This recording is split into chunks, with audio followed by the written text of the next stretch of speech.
Langit mulai kelabu saat mobil tua kami memasuki sebuah jalan tanah yang dikelilingi pohon-pohon tua menjulang tinggi. Jalan sempit itu dipenuhi kabut tipis, meski waktu masih menunjukkan pukul 2 siang. Di belakang kemudi, Ajis tampak serius, matanya sesekali mengarah ke kaca spion. Aku duduk di sampingnya, menatap keluar jendela, menyaksikan hutan yang tak berujung seolah menelan kami hidup-hidup. Di bangku belakang, 2 karung beras, 1 koper pakaian, dan kotak kecil berisi pakaian bayi yang belum sempat kami gunakan. Semuanya menumpuk dalam kesunyian. Kita hampir sampai, ujar Ajis. Suaranya berat. Rumah Bapak di ujung desa. Dulu aku sering main ke sana waktu kecil. Aku hanya mengangguk. Ini pertama kalinya aku akan bertemu Minah dan Kodir, mertuaku. Setelah 2 tahun menikah, barulah Ajis mengajakku kembali ke kampung halamannya. Alasannya selalu sama. Tempatnya terpencil, gak nyaman buat kamu. Tapi semua berubah sejak kehamilan keduaku keguguran. Dokter tak bisa memberi jawaban pasti. Tak ada penyakit, tak ada kelainan. Hanya janin yang tiba-tiba tak bergerak, lalu menghilang dari kandungan. Ya, menghilang, itu kata dokter. Dan sejak saat itu, aku sering mimpi aneh. Mimpi tentang wanita berjubah putih berdiri di dekat ranjang kami, menatapku dengan mata merah basah. Tapi aku tak pernah cerita ke Ajis. Aku pikir, mungkin aku cuma stres. Desanya namanya apa? Tanyaku pelan, berusaha mengalihkan pikiranku. Ajis terdiam sejenak, seolah enggan menjawab. Orang-orang nyebutnya Desa Rawa Getih, katanya akhirnya. Tapi warga sini lebih suka bilang, Desa Dalam. Nama itu menempel di pikiranku seperti bisikan kutukan. Tak lama kemudian, kami melewati gapura batu tua yang sudah hampir tumbang. Tulisan yang terpahat di atasnya nyaris tak terbaca karena lumut dan usia. Tapi di bawahnya ada papan kayu. Tulisannya dengan cat merah. Pendatang dilarang tinggal lebih dari 7 malam. Aku tertawa kecil, berpikir itu cuma adat atau semacam tradisi lama. Tapi Ajis tak ikut tertawa. Wajahnya justru makin tegang. Rumah mertua kami berdiri agak terpisah dari rumah warga lain. Di sekelilingnya ada kebun pisang liar, pohon bambu, dan 1 sumur tua yang ditutup dengan seng berkarat. Rumah itu besar, tapi terlihat kusam dan tak terawat. Saat kami turun dari mobil, seorang wanita tua muncul dari balik pintu. Melatia? Suara Minah pelan tapi tajam. Masuklah. Sudah ditunggu. Ada sesuatu dari sorot matanya yang membuatku tidak nyaman. Seolah dia tahu sesuatu yang aku tidak tahu. Dan saat itulah, untuk pertama kalinya aku mendengar suara lirih dari arah sumur. Tawa kecil. Tawa seorang wanita. Pelan. Jauh. Tapi nyata. Malam pertama di rumah mertua. Aku duduk di dipan bambu dekat jendela, memandangi halaman yang gelap gulita. Lampu petromax di ruang tengah berayun pelan. Suaranya berdesis pelan seperti berbisik. Tak ada sinyal, tak ada suara kendaraan. Bahkan jangkrik pun enggan bersuara. Ajis sedang berbicara dengan bapaknya, Pak Kodir, di luar, entah membicarakan apa. Sedangkan Bu Minah, sejak tadi hanya mondar-mandir di dapur. Tangannya sibuk, tapi tatapannya terus mengarah padaku. Seolah-olah aku membawa sesuatu yang tidak dia sukai. Pakai baju tebal, Mel. Katanya tiba-tiba. Dingin malam di sini lain. Aku mengangguk sopan. Tapi entah kenapa, aku merasa dia sedang menyiratkan sesuatu yang lain. Dingin malam di sini lain. Kalimat itu menempel di pikiranku. Lalu terdengar suara langkah kaki mendekat dari luar. Ajis masuk dengan wajah cemas.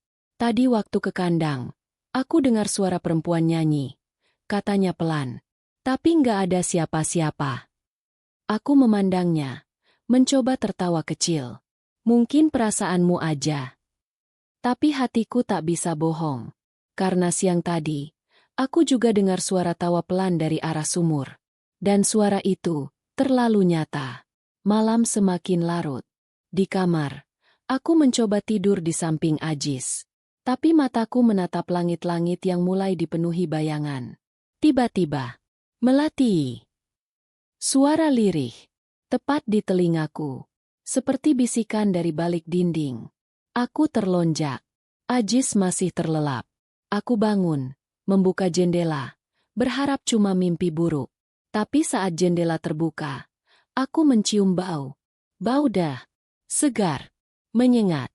Dan di kejauhan, berdiri di samping sumur yang tertutup seng, ada sosok perempuan berbaju putih lusuh. Rambutnya menutupi wajah. Tangannya kurus, menggantung seperti tak bertulang. Dia hanya berdiri, diam, tak bergerak, tapi seolah menatapku. Aku mundur, menutup jendela dengan gemetar. Detik itu juga, aku tahu, ada sesuatu yang sangat salah dengan desa ini. Keesokan paginya, saat sarapan, aku mencoba bertanya pada Bu Minah. Bu, sumur di halaman masih dipakai. Tatapannya berubah tajam. Sini. Pak Kodir menghentikan sendoknya. Bahkan ayam di luar seperti tiba-tiba berhenti berkokok. Sumur itu sudah lama ditutup, jawab Minah datar. Sejak seorang ibu dan bayinya hilang 2 hari sebelum kelahiran. Pagi itu, aku terbangun lebih cepat dari biasanya.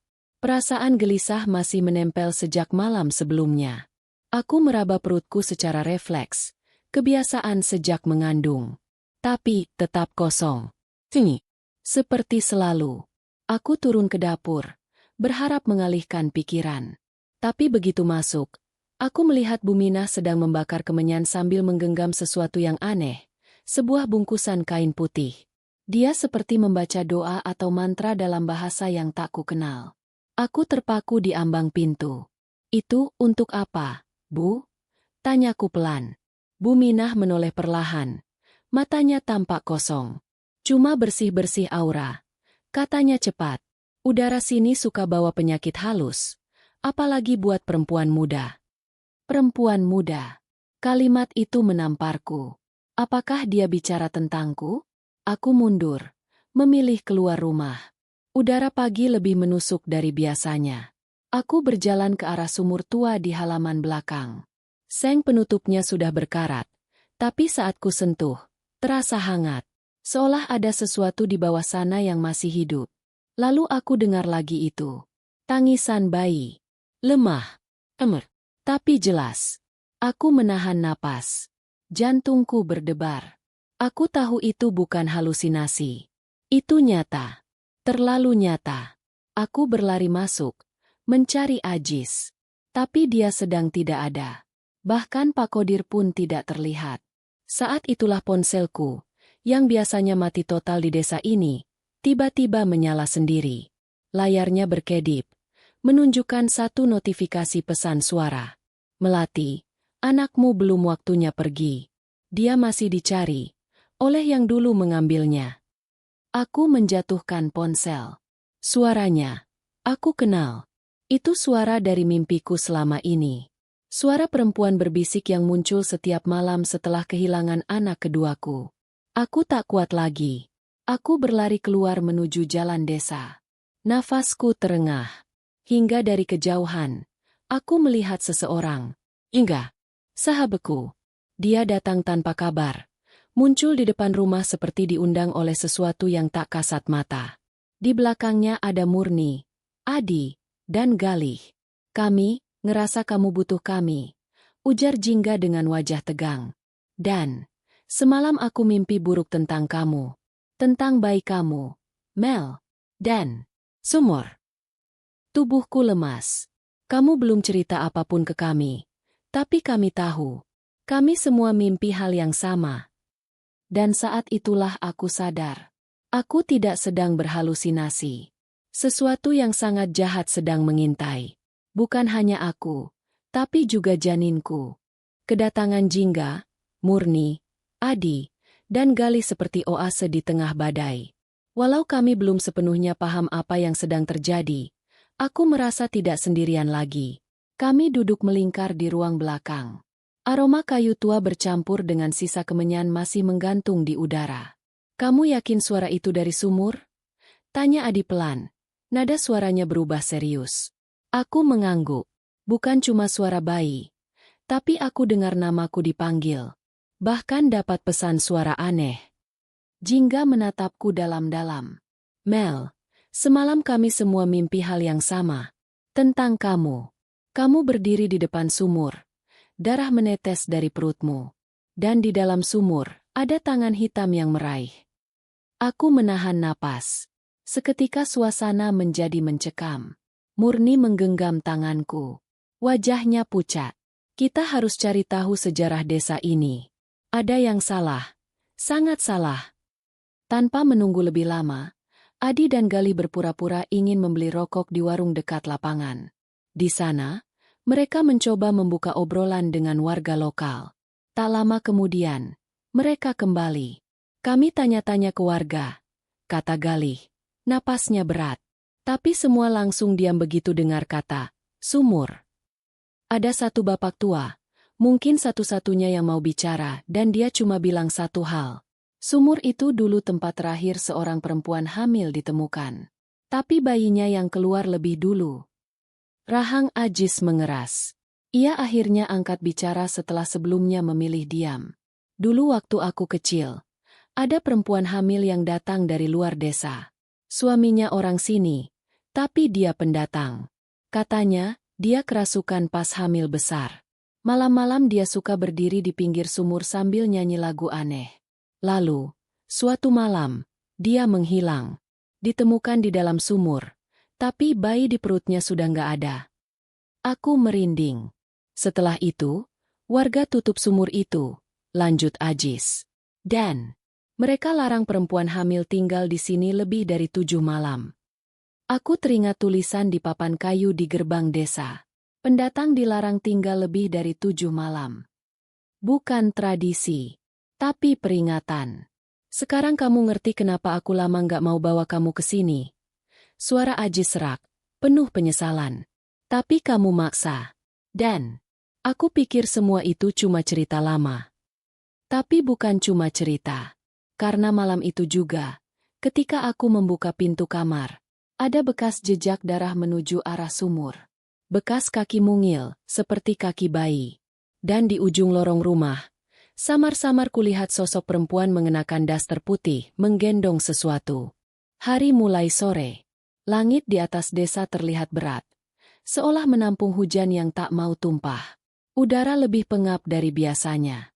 Lalat-lalat kecil beterbangan tak tentu arah di dekat sumur yang tetap tertutup seng karatan itu. Jingga membawaku berjalan ke arah balai desa. Aku penasaran.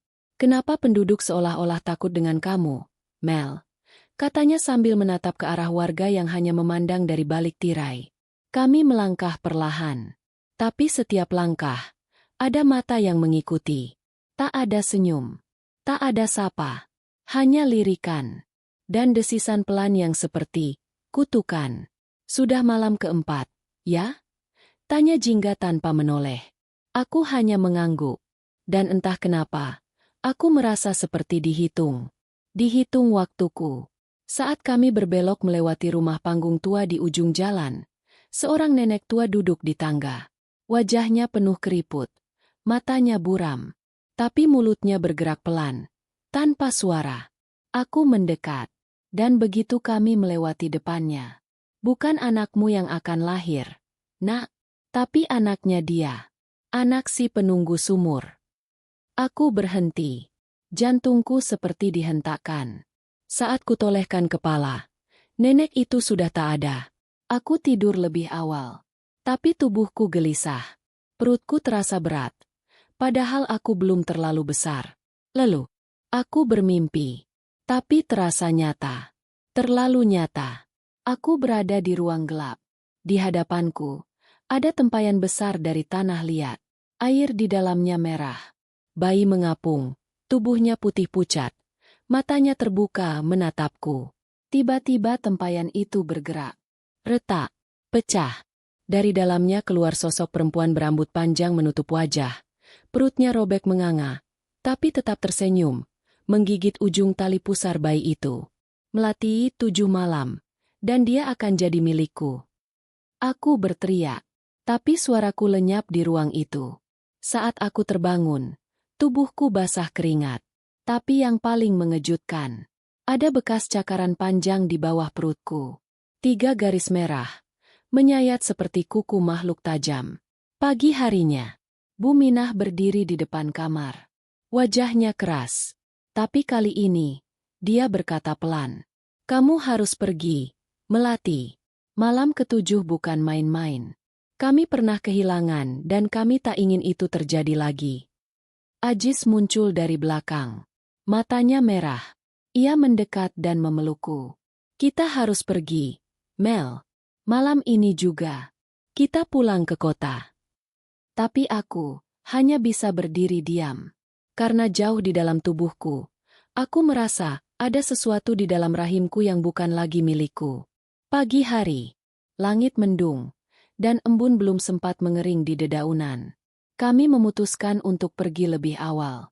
Aku dan Ajis membereskan barang dalam diam. Jingga dan yang lain ikut membantu meski wajah mereka penuh tanya. Kita belum sempat cari tahu lebih dalam, Mel, ujar Gali sambil menatapku dengan sorot cemas. Aku tahu, tapi perasaan ini sudah terlalu berat. Seolah aku bukan lagi aku. Bisikku. Ajis menghidupkan mobil. Aku duduk di sampingnya, menggenggam perutku yang entah kenapa terasa berat dan panas. Murni membisikkan doa, sementara Jingga memelukku singkat sebelum kami pamit. Mobil melaju pelan menuju gerbang desa. Tapi, saat kami sampai di sana, gerbangnya terkunci. Rantai besi mengikat dua sisi portal kayu besar itu. Tidak ada yang menjaga, tapi jelas, ada yang sengaja menutup kami. Sejak kapan gerbang ini dikunci, Ajis? Tanyaku gemetar. Ajis keluar, mencoba memutar rantai, tapi tak bergerak sedikit pun. Besi itu dingin dan basah, seperti baru saja direndam air. Tapi tak ada genangan di sekitarnya. Aku melangkah keluar. Saat itulah aku mencium bau anyir dari tanah di bawah rantai. Aku jongkok, menyentuhnya. Meh, segar. Dar, Ajis, kita harus cari jalan lain. Kami memutar ke arah jalan kecil di belakang desa, melewati kebun bambu dan pekarangan tua. Tapi setiap jalan yang kami coba, selalu kembali ke rumah. Seperti desa ini memutar arah. Seperti kami sedang dikurung dalam satu lingkaran tak kasat mata. Malam harinya, kami semua berkumpul di ruang tengah. Wajah sahabat-sahabatku tegang, penuh tanya dan takut. Adi mencoba merasionalisasi. Mungkin kita cuma panik. Mungkin kita butuh kompas atau sinyal GPS. Kamu bisa bilang begitu karena kamu gak ngerasain ini. Bentakku tanpa sadar. Aku sadar nadaku tinggi. Tapi tubuhku terasa panas. Tanganku bergetar. Nafasku pendek. Tiba-tiba, lampu padam. Rumah gelap gulita. Hanya cahaya lilin dari dapur yang menyala. Dari luar jendela, terdengar suara geraman aneh. Seperti suara perempuan menangis, tapi menggeram seperti binatang. Aku memegangi perutku. Perih, panas. Lalu, ada yang bergerak dalam rahimku. Tapi bukan gerakan janin biasa. Seolah ada yang meronta. Mendorong dari dalam. Ingin keluar. Aku menjerit. Ajis langsung menghampiriku. Melati. Nafas. Fokus. Sayang. Fokus.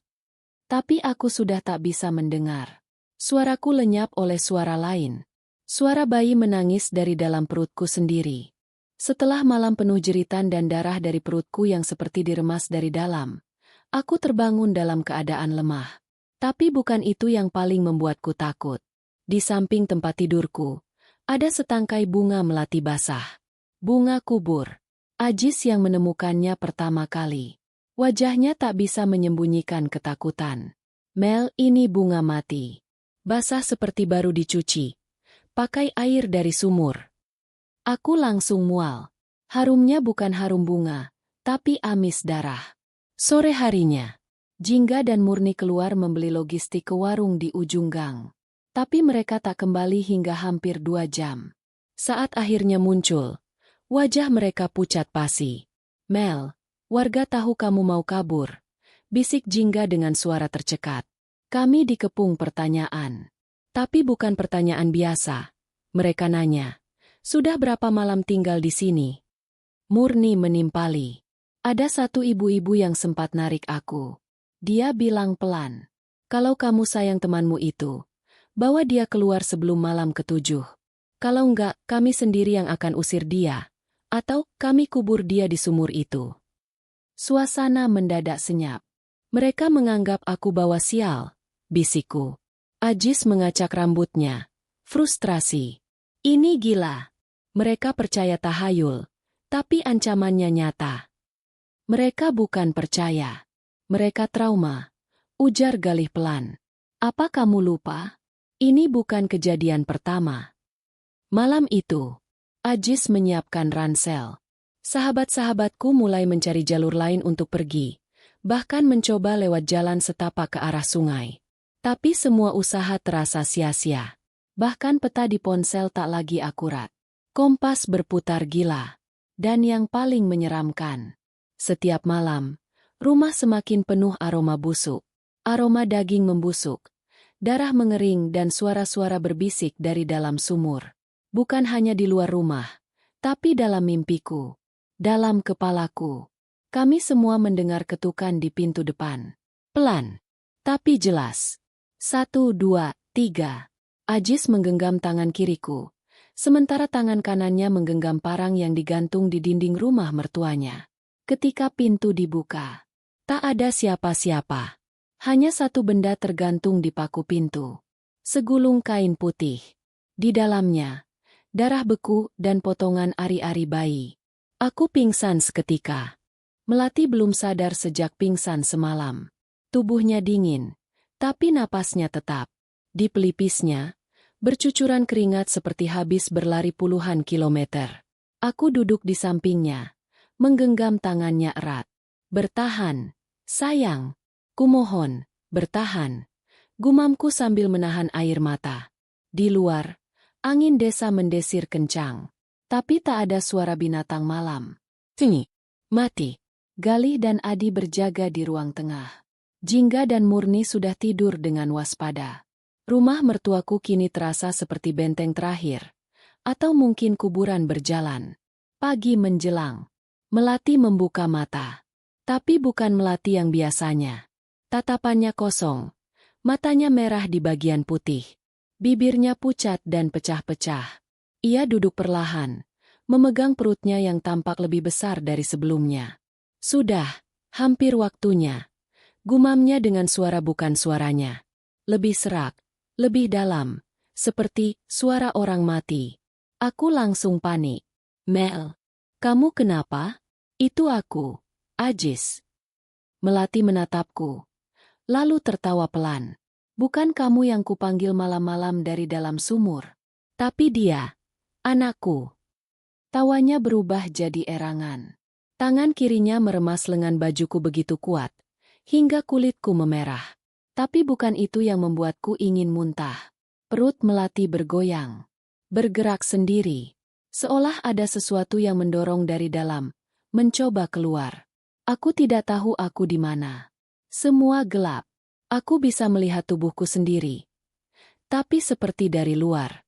Seperti roh yang terperangkap di dalam cermin. Di depanku, ada sumur. Sumur yang sama.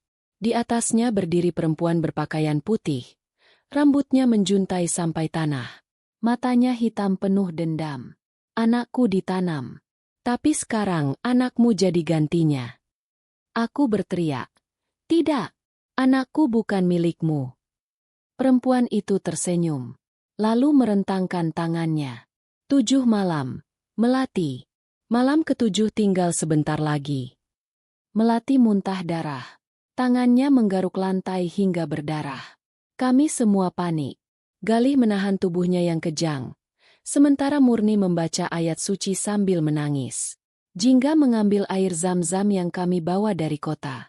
Saat percikan air itu menyentuh kulit Melati, dia menjerit keras.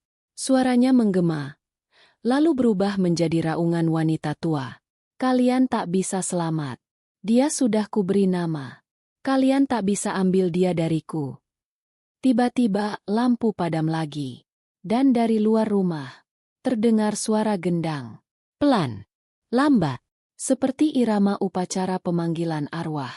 Kami mengintip dari jendela.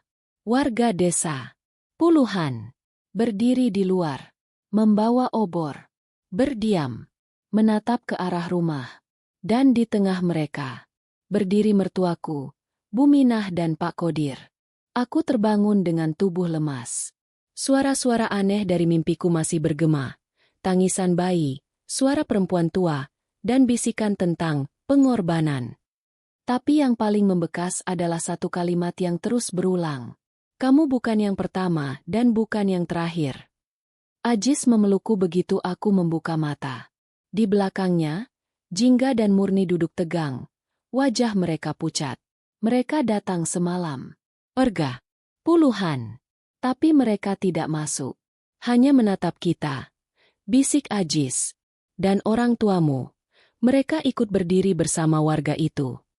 Pagi itu, aku tak tahan lagi. Aku konfrontasi langsung kedua orang tuaku. Kudapati mereka duduk di dapur, seperti biasa. Tapi dengan wajah yang tak biasa. Pasrah dan dingin. Ayah, ibu. Kenapa kalian ikut berdiri bersama warga semalam? Apa kalian tahu apa yang sedang terjadi ke Melati? Buminah menunduk. Pak Kodir hanya menatapku lama. Lalu menghela napas. Sudah waktunya kamu tahu. Ujar ayahku. Dosa keluarga kita tak bisa ditutupi selamanya. 20 tahun lalu, kami pernah menyembunyikan seorang perempuan. Namanya Saroh. Dia hamil, tanpa suami. Warga murka. Mereka ingin usir dia, atau bakar rumahnya. Kami menampungnya di gudang belakang rumah. Kami beri makan diam-diam. Tapi saat dia melahirkan, bayi itu mati. Saroh, gila. Dia tertawa histeris, menyebut bayinya hidup. Tapi kami sudah kubur bayinya. Di sumur. Melati terdiam. Tubuhku membeku. Sumur di belakang rumah kita. Bisikku. Buminah mengangguk. Sumur itu tak lagi dipakai sejak saat itu. Tapi warga percaya. Saroh tak pernah meninggalkan desa. Tubuhnya hilang. Entah kemana. Pak Kodir menambahkan. Dan mereka percaya arwahnya tetap menunggu. Menunggu bayi pengganti. Menunggu kelahiran baru.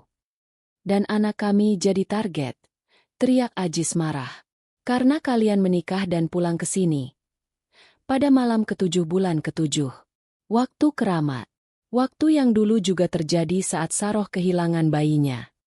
Aku menangis tanpa suara. Jadi, ini semua bukan sekadar kutukan. Ini sejarah kelam. Ini warisan dosa. Dari belakang rumah, aku mendengar lagi bisikan itu. Kau akan melahirkan. Di sini. Di tanah darah. Di tanahku.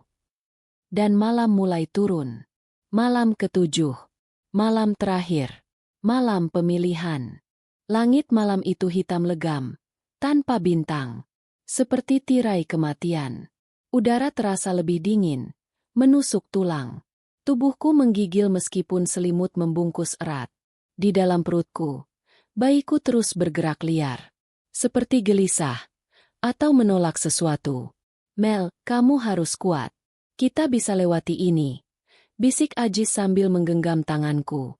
Tapi di matanya, aku lihat ketakutan. Bukan hanya pada apa yang akan terjadi. Tapi pada kemungkinan bahwa aku tidak akan selamat. Kami sudah menyiapkan segala bentuk perlindungan. Air doa, kayu-kayu kering yang dibentuk jadi pagar. Bahkan simbol-simbol tolak bala yang dipasang oleh dukun dari desa seberang. Tapi semuanya terasa rapuh. Suara gonggongan anjing menggila. Lalu senyap. Jam menunjukkan pukul 00. Dan dari arah belakang rumah, terdengar suara jeritan.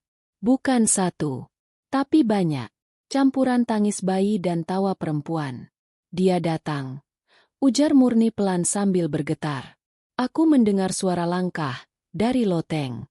Padahal tak ada jalan ke sana.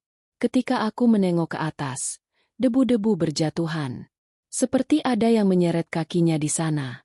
Aku menarik napas panjang dan mengambil parang yang sudah aku siapkan. Tapi saat aku berbalik, Melati sudah tidak ada di tempat tidur. Melati! Melati! Kami semua panik. Jingga berteriak dari ruang belakang. Ajis! Dia di sumur. Aku tidak tahu bagaimana kakiku bisa berjalan sendiri. Tapi tubuhku seperti ditarik.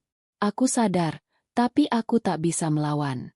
Suaranya terlalu kuat di dalam kepalaku. Ayo, melahirkanlah. Di sini. Empemu. Empeku. Bayimu adalah anakku juga. Tanganku membuka penutup sumur tua itu. Dari dalam, asap putih pekat keluar bersama aroma darah dan tanah basah. Di dasar sumur, aku melihat wajahnya. Saroh. Matanya menangis. Tapi bibirnya menyeringai. Serahkan. Maka kau bebas. Perutku mulai kontraksi. Tapi ini bukan kontraksi seperti biasanya. Rasanya seperti tangan dari dalam yang mencoba merobekku keluar. Kami berlari ke sumur. Galih menyorot dengan senter. Dan aku melihat Melati berdiri di tepi sumur. Dengan mata terpejam, perutnya berdarah. Aku berteriak. Melati, bangun. Lawan dia. Tapi tiba-tiba, tangannya terangkat. Matanya terbuka putih. Dan dari mulutnya keluar suara lain. Anak ini bukan milik kalian. Aku menanamnya di sini, dan aku yang akan mengambilnya kembali. Aku berlari dan memeluk tubuh Melati sekuat tenaga. Kau tidak akan ambil istriku. Atau anakku. Murni mulai membaca ayat dengan suara lantang. Adi dan Galih menumpahkan air doa ke sekeliling sumur. Tiba-tiba, angin berputar kencang. Seperti pusaran neraka. Daun-daun beterbangan, tanah terangkat. Dan dari dalam sumur, Saroh muncul. Separuh tubuhnya keluar. Wajahnya rusak, tubuhnya basah, dan tangannya terjulur ke arah perut Melati. Aku ingin bayiku kembali.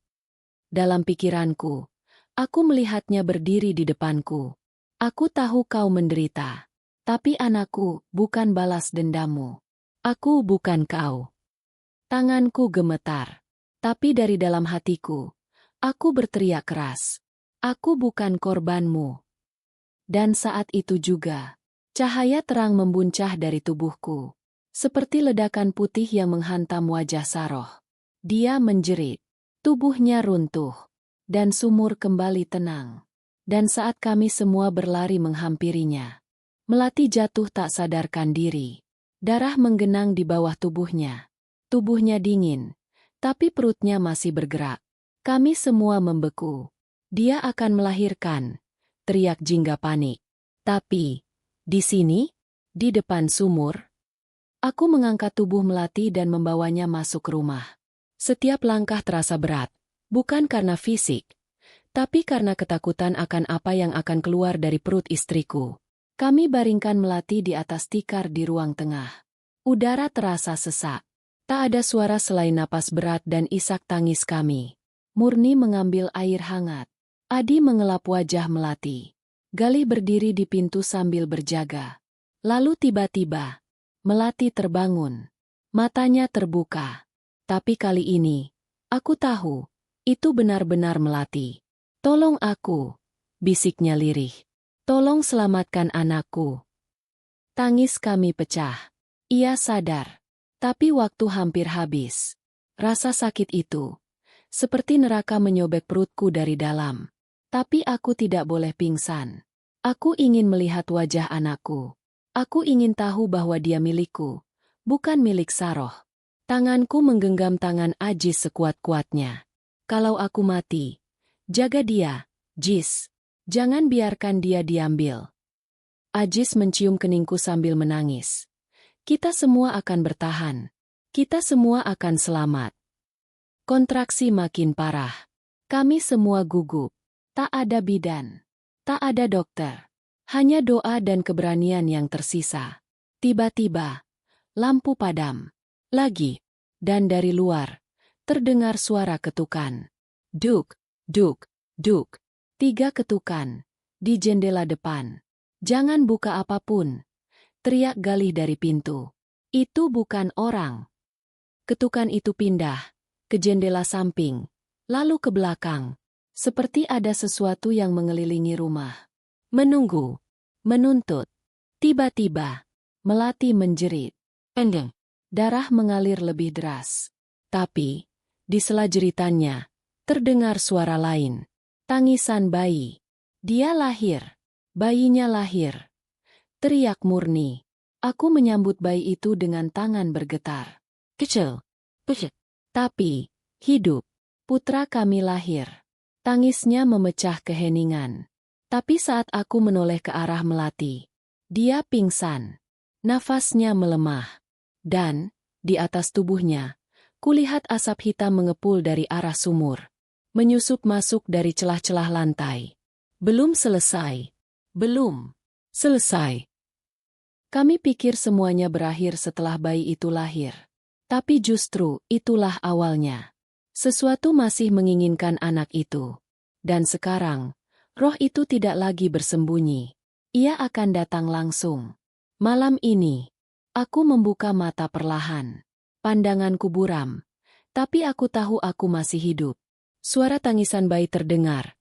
Dan saat ku dengar suara Ajis berkata, "Dia selamat, Mel, anak kita lahir." Aku menangis.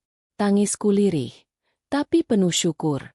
Namun, rasa syukur itu tak bertahan lama. Di langit-langit rumah, kulihat bekas telapak tangan hitam menempel. 4. Besar. Seperti dicetak dengan darah. Dan saat ku tatap bayiku, matanya menatap ke langit-langit itu. Seolah dia melihat sesuatu yang kami tidak bisa lihat. Bayi kami beri nama Raka.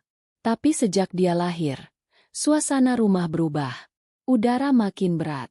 Lampu pada menyala padam lagi. Pintu depan terbuka sendiri. Lantai belakang basah. Padahal tak hujan. Dan suara itu, "Anak ini untukku. Kalian sudah berjanji." Aku tahu, ini bukan mimpi buruk biasa. Ini pemanggilan. Ini perjanjian yang belum selesai. Malam itu, Murni tiba-tiba kerasukan. Dia sedang mengayun bayi. Lalu tubuhnya kaku. Kepalanya terangkat. Dan matanya membelalak ke langit-langit. "Raka itu anakku," teriaknya dengan suara berat. Bukan suara Murni. Kami semua terkejut dan langsung menahan tubuhnya yang mulai menggila. Murni, atau apapun yang ada di tubuhnya, meludah ke arah Melati sambil meraung. "Kalian menipu. Kalian menahan hakku. Anak ini bukan untuk kalian. Aku yang mengandungnya dulu." Gali hampir pingsan. Aku menampar Murni berkali-kali sambil memanggil namanya. Tapi dia malah tertawa. "Aku akan datang lagi, bukan lewat pintu, tapi lewat darahnya." Dan saat itu, badan Murni membeku, lalu ambruk. Dia pingsan. Tapi aroma amis darah langsung memenuhi ruangan. Aku memeluk Raka erat-erat. Tubuhku masih lemah. Tapi hatiku membara. Kalau dia ingin anakku, dia harus melewatiku dulu. Tapi dalam hatiku, aku tahu, Saroh bukan hanya ingin mengambil. Dia ingin menjadi ibu lagi. Lewat tubuhku. Lewat bayi ini. Dan mungkin seseorang di rumah ini sudah membuat perjanjian dengan Saroh jauh sebelum aku datang. Dari kejauhan, aku dan Mina hanya bisa duduk. Kami tak sanggup masuk. Aku tahu, semua ini terjadi karena dosa masa lalu kami. Kalau Saroh tak diberi, dia akan mengambilnya sendiri. Minah menggenggam tanganku dengan gemetar. Kita harus bilang yang sebenarnya, sebelum semuanya hancur. Pagi belum datang. Tapi tidak ada cahaya. Melati tidur memeluk Raka. Wajahnya pucat. Tangannya menggenggam tasbih pemberian almarhum ibunya. Aku duduk di depan rumah. Tak bisa tidur. Otakku penuh tanya. Kenapa Saroh terus menyebut perjanjian? Siapa yang membuatnya? Dan kenapa harus anak kami? Suara langkah pelan terdengar dari arah belakang. "Ajis." Itu suara ayah. Pak Kodir. Dia berdiri sambil membawa selembar kain usang. Matanya sembab. Wajahnya penuh penyesalan. "Sudah waktunya. Kau tahu semuanya. Dulu, jauh sebelum kau lahir, Jis, ada seorang perempuan miskin bernama Saroh. Ia tinggal di pinggir desa, dekat sumur tua itu. Dia dijauhi warga karena dianggap membawa sial. Tapi dia hamil, padahal tak bersuami. Waktu itu, aku dan ibumu memohon anak. Kami sudah bertahun-tahun menikah tanpa keturunan. Kami datang padanya, membawa sesajen, membawa mahar. Saroh bilang dia bisa bantu. Tapi ada satu syarat. Kalau nanti aku mati sebelum anakku lahir, maka anak dari darah keturunanku harus dikembalikan padaku. Suatu saat nanti. Kami mengangguk. Kami pikir itu cuma kata-kata orang putus asa. Tapi beberapa hari kemudian, Saroh mati mengenaskan. Gantung diri. Di sumur tua. Dan tak lama setelah itu, ibumu hamil. Lalu lahirlah kau. Dunia seperti berhenti. Jantungku berdetak lebih keras. Kau menyerahkan cucumu untuk bayar perjanjianmu. Bukan begitu, Jis. Aku pikir semuanya sudah berakhir. Tapi ternyata dia menuntut janji itu sekarang. Dari darah keturunanku. Dari anakmu. Aku mundur. Napasku berat. Kalian harus bilang ke Melati. Dia nggak akan kuat. Dia lebih kuat dari yang ayah pikirkan. Dia melawan Saroh sendirian. Kami nggak bisa tutup-tutupi lagi. Ini nyawa Raka yang dipertaruhkan. Aku sudah mendengar semuanya dari balik pintu. Setiap kata menancap seperti paku ke jantungku. Ternyata anakku ditagih karena dosa perjanjian masa lalu. Aku masuk, memandang Pak Kodir dan Bu Minah. Mata mereka tak bisa menatapku. Aku nggak peduli siapa yang buat perjanjian. Tapi kalau Saroh mau anakku, dia akan berhadapan langsung denganku. Dan malam ini, kita akhiri semuanya. Kami mengatur siasat. Kami harus mengakhiri ikatan antara Saroh dan keluarga Ajis. Caranya? Menggali kembali sumur tua itu, membongkar tempat Saroh mati, dan membakar sisa-sisa perjanjian yang dulu dikubur bersama tubuhnya. Itu satu-satunya cara memutus ikatan. Tapi, siapa yang tahu apa yang akan kami temukan saat sumur itu terbuka? Kalian pikir bisa memutus darah yang sudah dikunci? Tak ada yang bisa menyelamatkan anak itu. Dia sudah separuh milikku. Malam itu, kami berdelapan berjalan menuju sumur tua di ujung desa. Aku, Melati, bayi Raka yang digendong erat, Jingga, Murni, Adi, Galih, dan kedua orang tuaku, Pak Kodir dan Bu Minah. Angin terasa lebih dingin dari biasanya. Pohon bambu di sekitar sumur bergoyang pelan, seperti berbisik, atau memperingatkan. Kalau kau takut, Jis, masih bisa mundur, ucap Galih. Enggak, kalau malam ini kami mundur, besok yang diambil mungkin bukan cuma anakku, tapi nyawa istriku. Begitu sumur itu terlihat, langkahku terhenti. Bayiku menangis kencang. Tubuhnya menggigil. Padahal aku sudah membungkusnya rapat. Dia merasakannya. Bisikku. Saroh tahu kita datang. Pak Kodir membawa skop dan tali. Ia mulai menggali tanah di sekeliling sumur. Di titik tempat dahulu Saroh dikubur diam-diam. Ya, Saroh tak dikuburkan secara layak. Dan arwah yang tak diterima tanah akan terus menuntut. Satu persatu, kami menggali. Tanah lembab, berbau amis. Seperti tak pernah kering sejak Saroh mati. Lalu sekop Pak Kodir membentur sesuatu. Buk. Kami semua diam. Ia menggali dengan tangan. Dan di balik tanah itu, kami menemukan bungkusan kain kafan yang hampir membusuk. Dan di dalamnya, sebuah jimat, sepotong rambut, serta tulang kecil, tulang bayi. Astagfirullah, bisik Adi sambil mundur. Ini, janji darah. Dia benar-benar pernah hamil. Dan mati sebelum anaknya lahir. Ujar Pak Kodir dengan suara bergetar. Kalian menggali sumpah kalian sendiri. Anak itu, milikku. Gantinya anakku yang tak sempat melihat dunia. Udara berdesing. Tanah bergetar. Tiba-tiba, sumur tua itu menghitam. Airnya meluap, seperti mendidih. Asap putih melesat keluar dari dalamnya, lalu membentuk siluet wanita hamil dengan rambut tergerai panjang menutupi wajah. Aku ingin anakku kembali. Bayiku menangis histeris. Melati berdiri menghadang, memeluk Raka.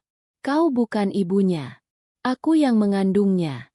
Aku yang berdarah demi dia. Kalau kau masih punya hati, biarkan dia hidup. Saroh melayang mendekat. Tangannya terulur. Tapi saat hampir menyentuh Raka, Pak Kodir berdiri di tengah-tengah. Jangan anakku yang membayar. Biarkan aku. Aku yang menepati janjiku. Dia melempar dirinya sendiri ke sumur. Ambil aku. Dan seketika semuanya berhenti. Suara angin hilang. Bayi berhenti menangis. Asap putih terserap kembali ke dalam sumur. Dan siluet Saroh menghilang. Aku berlari ke bibir sumur. Pak Kodir. Ayah.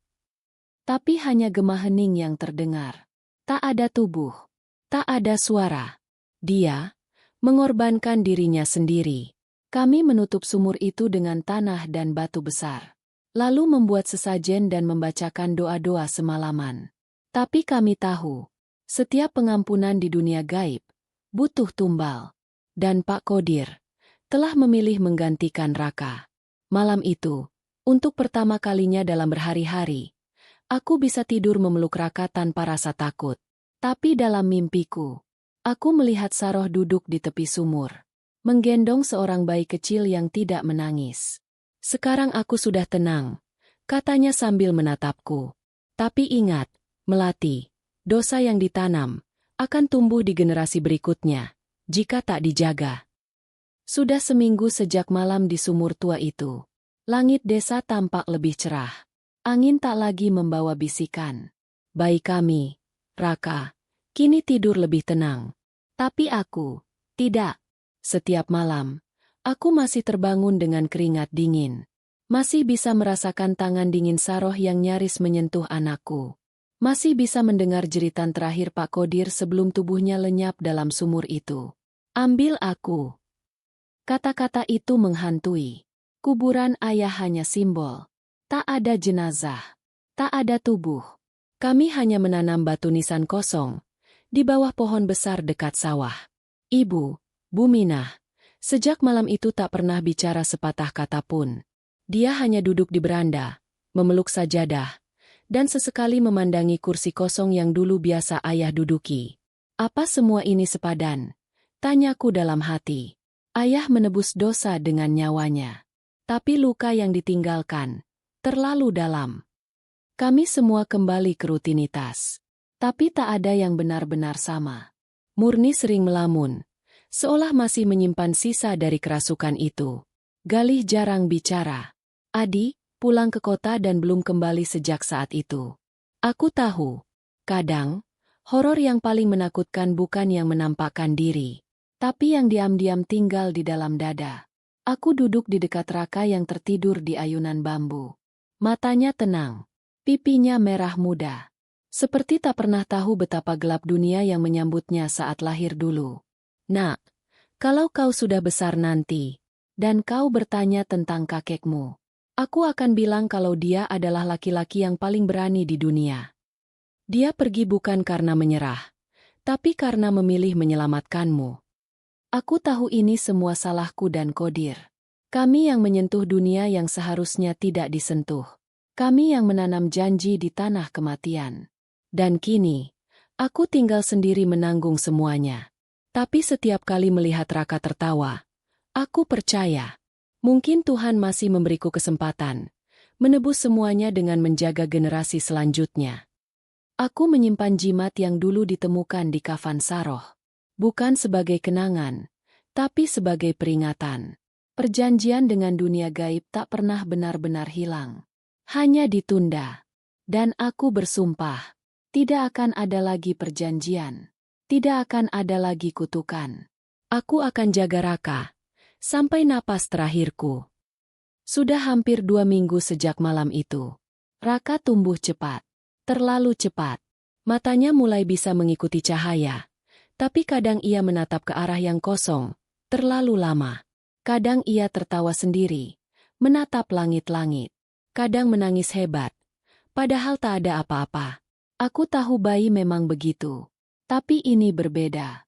Ada sesuatu yang asing dalam tatapan Raka. Aku datang ke rumah Melati membawa bubur dan buah tangan.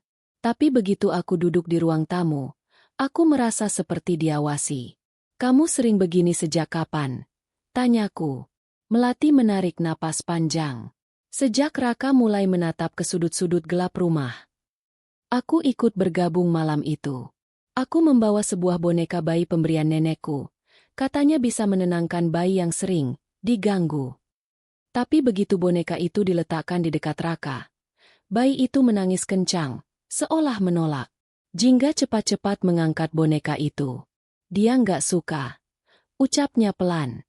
Atau, dia tahu sesuatu. Malamnya, aku terbangun karena suara tangis Raka yang lirih. Aku bangun pelan, mendekati boksnya. Tapi tubuhku gemetar saat melihatnya. Raka tidak menangis. Tapi matanya terbuka. Dan ia menatap ke arahku seperti orang dewasa. Tatapan itu, kosong, dalam, dan menakutkan. Nak, aku bisik. Raka tersenyum. Lalu perlahan, dia mengejapkan mata. Dan tiba-tiba menangis seperti biasa. Seolah semua itu tak pernah terjadi. Aku masuk kamar setelah mendengar tangisan itu. Melati memeluk Raka erat-erat. Keringat dingin membasahi dahinya. Aku takut, Jis. Raka bukan cuma korban. Mungkin, sesuatu sudah masuk ke dalam dirinya. Aku menatap anak kami. Wajahnya polos. Tapi entah kenapa, hatiku ikut merinding. Aku mendengar percakapan mereka dari luar pintu. Air mataku jatuh diam-diam. Maafkan kami, Raka. Dulu kami pikir hanya Saroh yang ingin balas dendam. Tapi mungkin, ia meninggalkan sesuatu di dalam darahmu. Malam itu aku tak bisa tidur. Dan saat aku terlelap sejenak, aku bermimpi. Dalam mimpi itu, aku berdiri di tengah kebun pisang. Langitnya merah, angin tak bergerak. Lalu muncul Saroh, menggendong seorang bayi. Kau pikir aku pergi? Aku hanya mewariskan apa yang tak sempat kutitipkan. Lihat anakmu baik-baik. Suatu saat, dia akan bicara padaku. Aku terbangun dengan nafas tercekat. Dan Raka masih menatapku, tanpa berkedip. Seminggu sejak pagi itu aku memutuskan pergi. Meninggalkan rumah sebentar. Membawa Raka. Ajis tidak ikut.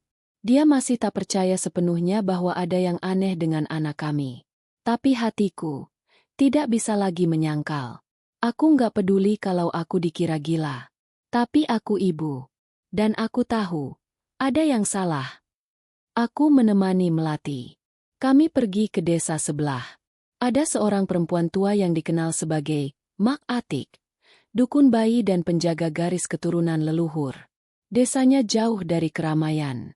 Rumahnya berada di tepi hutan bambu. Ketika kami tiba, Mak Atik sudah duduk di teras. Seolah sudah tahu kami akan datang. Akhirnya kalian bawa dia ke sini, katanya pelan sambil menatap Raka. Anak yang tidak sendirian di dalam tubuhnya. Ku peluk bayi itu. Hangat tubuhnya terasa. Tapi ada hawa asing yang ikut bersarang. Ini bukan kerasukan biasa, gumamku. Ini penempelan jiwa. Melati menatapku penuh harap dan ketakutan. Apa maksudnya, Mak? Bisiknya. Raka lahir di bawah perjanjian lama. Saat arwah Saroh menagih yang belum lunas. Saat ia gagal mengambil nyawa. Ia tak pergi begitu saja. Ia menitipkan sebagian jiwanya ke tubuh bayi ini. Hatiku nyaris berhenti berdetak. Jadi, anakku tidak sepenuhnya anakku. Mak Atik mengangguk pelan. Masih ada waktunya. Tapi tak akan lama. Jika jiwanya dibiarkan terus berbagi tempat, Saroh akan tumbuh bersamanya. Dan saat Raka mulai bisa bicara, dia mungkin akan bicara bukan dengan suaramu, tapi dengan suara Saroh. Tangisku pecah. Aku peluk Raka erat-erat. Tidak.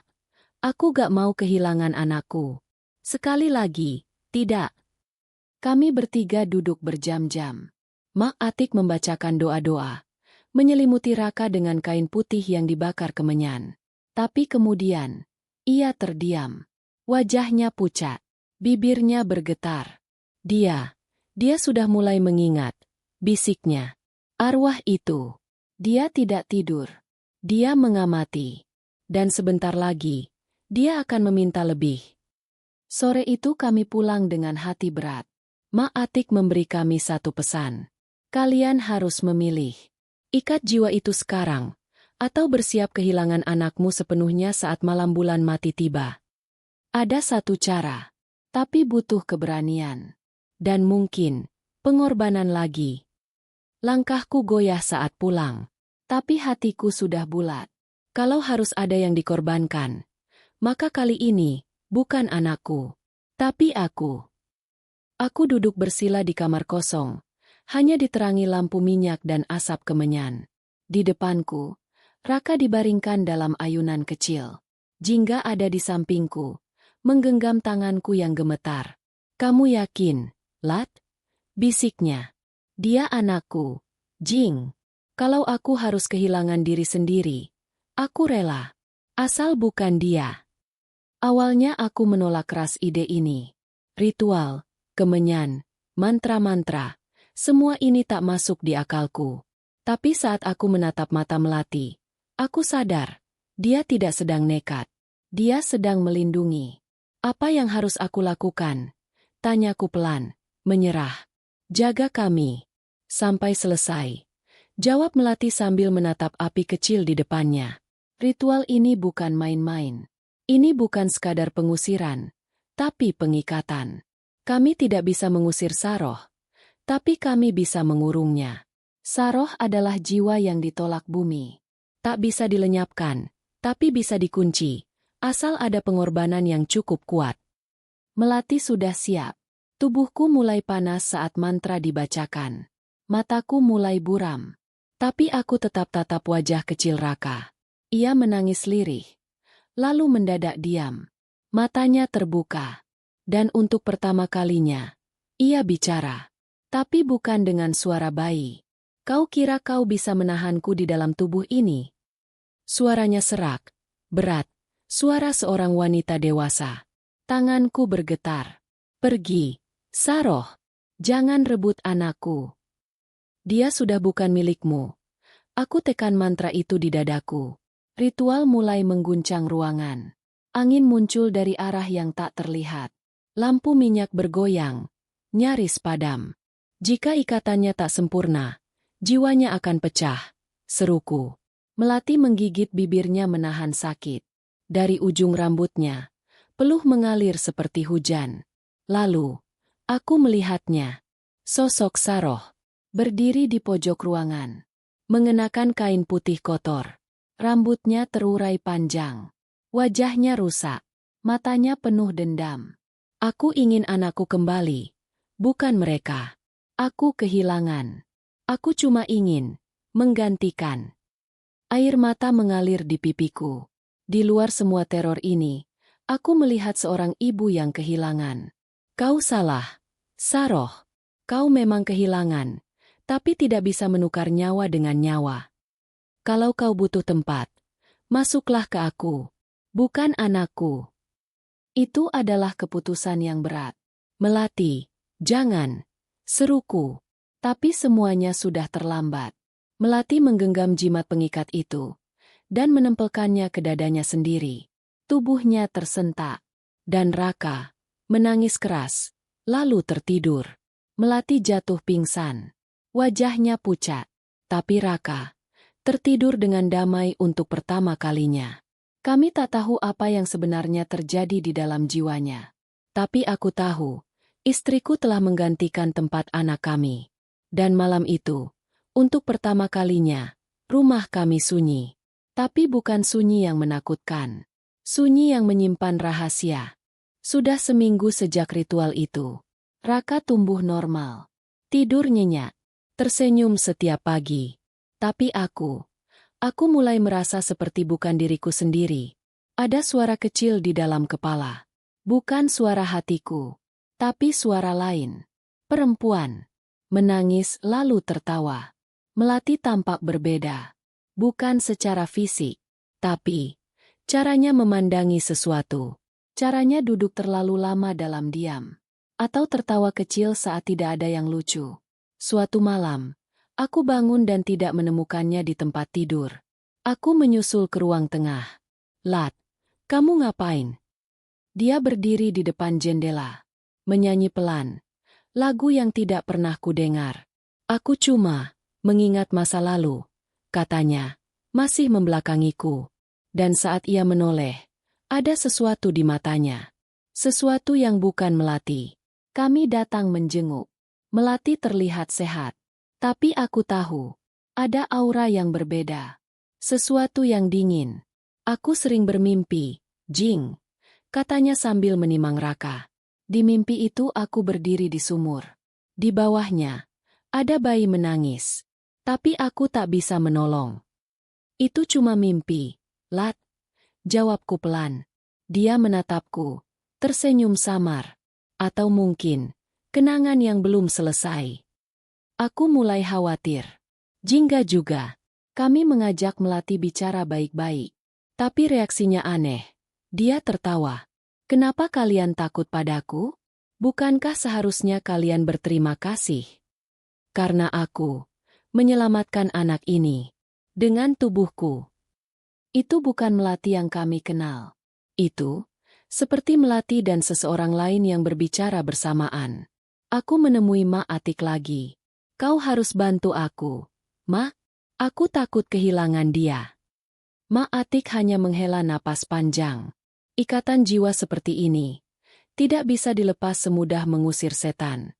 Jiwa Saroh tidak sepenuhnya terkurung. Dia hanya bersembunyi, menunggu celah.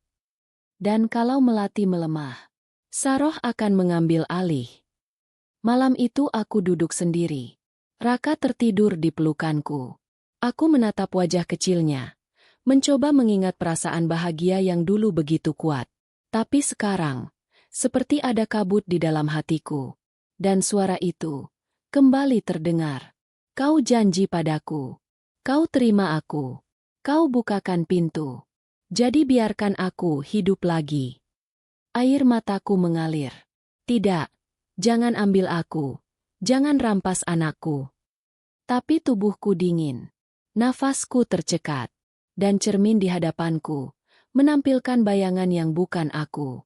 Aku masuk kamar dan melihat Melati menatap cermin. Tapi refleksinya tersenyum lebih dulu sebelum Melati bergerak. Dan untuk pertama kalinya, aku benar-benar takut. Takut kehilangan istriku. Aku tak bisa tidur. Setiap malam, suara itu semakin jelas. Tangisan, rintihan, terkadang nyanyian. Seperti bisikan yang menyusup dari dasar sumur dan menempel di jiwaku. Mereka buang aku. Tapi aku masih di sini. Masih utuh. Masih menunggu. Kadang aku sadar. Kadang tidak. Kadang aku merasa aku hanya mimpi berjalan. Dan Sarohlah yang mengendalikan semua. Aku sadar waktuku semakin sedikit. Melati berubah. Bukan hanya cara bicaranya. Tapi caranya menyentuh Raka. Kadang sayang. Kadang seperti asing. Aku kembali ke rumah orang tuaku. Bertemu bapak, Pak Kodir, dan ibuku, Bu Minah. Apa kalian pernah dengar tentang Saroh? Tanyaku serius. Pak Kodir langsung terdiam. Ibuku menatapku penuh kecemasan. Kenapa kamu nanya nama itu? Saroh. Itu nama yang tak boleh disebut lagi. Perempuan desa kami yang dulunya dituduh pelakor, pembunuh, dan pemuja ilmu hitam. Dia hamil anak haram. Warga percaya anak itu hasil hubungan terlarang dengan dukun sesat dari hutan. Saat bayi itu lahir mati, Saroh dituduh membawa kutukan. Warga mengusir dan menguburnya hidup-hidup di dekat sumur tua. Kami semua salah. Tapi waktu itu, semua orang hanya peduli menjaga nama baik desa. Saroh mati, tapi kutukannya tidak. Kenapa ini semua berkaitan dengan Melati? Pak Kodir menarik napas panjang, lalu mengambil kotak kayu tua dari bawah lantai rumah. Karena garis darahmu, Jis. Dia membuka kotak itu. Di dalamnya ada sebuah kain kafan kecil dan liontin tembaga, dengan simbol aneh yang terasa panas hanya dengan melihatnya. Saroh adalah saudara jauhnya Minah. Ikatan darahnya masih terhubung ke Raka. Itulah kenapa dia memilih Melati. Karena darah keturunannya yang paling dekat dengan tubuh anakmu. Aku merasa tanah tempatku berdiri berguncang. Jadi, semua ini bukan sekadar teror gaib. Ini tentang garis darah. Tentang warisan jiwa yang terputus dan tak pernah ditebus. Apa benda ini bisa bantu kami? Tanyaku, menunjuk liontin itu. Itu pusaka pengikat jiwa. Tapi hanya bisa digunakan kalau orang yang dirasuki sendiri yang menginginkannya. Saat Ajis kembali, aku tahu dia menyembunyikan sesuatu. Tapi aku lelah menanyakan. Karena aku pun mulai takut pada jawabanku sendiri. Di malam yang sunyi, aku duduk di depan cermin lagi. Kali ini, aku bicara langsung pada pantulan itu. Apa yang kau inginkan, Saroh? Dan untuk pertama kalinya, bayangan itu menjawab tanpa menyamar. Aku ingin dikenang. Aku ingin tahu bahwa aku bukan hanya kutukan, tapi seorang ibu yang kehilangan segalanya. Malam itu, aku menangis bukan karena takut, tapi karena aku merasa, mengerti.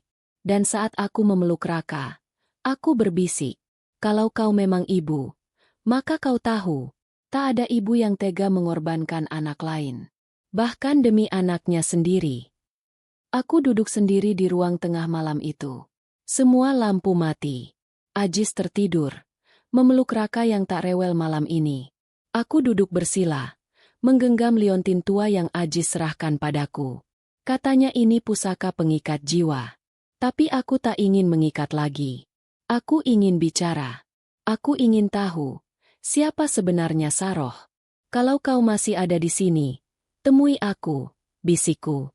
Dan dunia sekitarku mulai mengabur. Saat aku membuka mata, aku tak lagi di rumah. Aku berdiri di bawah pohon besar, di pinggir sumur tua. Udara lembab, dingin, kabut menggantung.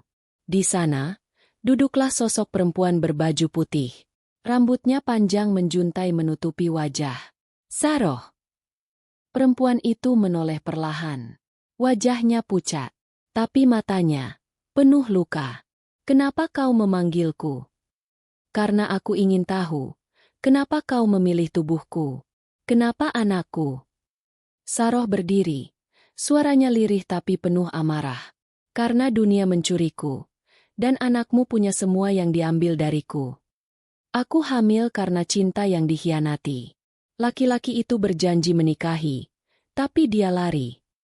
Warga tak mau dengar penjelasanku. Mereka takut. Mereka bilang aku membawa sial. Saat anakku lahir, ia tak bernapas. Aku berteriak. Aku menggali tanah. Aku memohon agar satu orang saja percaya. Tapi yang kudapat hanya cemooh. Dan tanah basah yang menguburku hidup-hidup bersama bayiku. Matanya memerah. Jadi ya, aku marah. Aku dendam. Aku mencari pengganti. Aku mendekatinya pelan. Tapi kau tahu, apa yang kau lakukan pada anakku? Ia tidak bersalah. Dia hanya bayi. Saroh menatapku lama. Tiba-tiba matanya berlinang. Aku tidak tahu harus kemana lagi. Aku hanya ingin dipeluk, didengar, dianggap ibu juga. Dan di detik itu, aku merasa luka kami sama. Aku juga pernah merasa tak dianggap. Sendiri. Tertekan. Tapi aku tidak memilih membalas. Aku memilih bertahan. Aku buka tanganku. Kalau kau mau damai, peluk aku. Bukan rebut tubuhku. Saroh diam lama. Tangisnya makin keras.